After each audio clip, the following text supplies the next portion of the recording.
ते सालले गेलेले आहेत आणि स्वच्छ पाण्यात टाकत आहोत. जे आपण स्वच्छ पाणी घेतलेलं आहे ना, बटाटे सालून घ्यायचे, त्याचे सोडायचे. आता अर्धी चिप्स तयार करूया.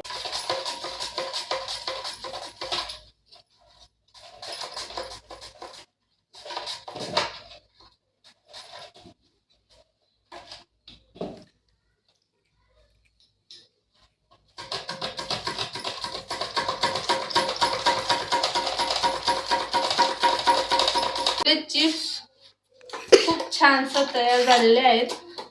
चिप्स सर्व तयार झालेले आहेत. हे बघा किती छान पाण्याने चिप्स धुवून घेतलेले आहेत. आता त्याला असं येऊन घेऊ. आपण हाताने टाकले असते, पण आपले चिप्स टाकण्याच्या वेळेस खाली पाणी पडणार नाही.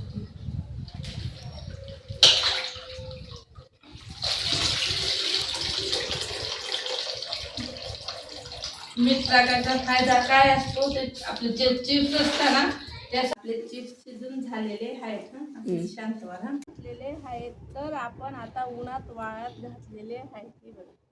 आता सर्व चिप्स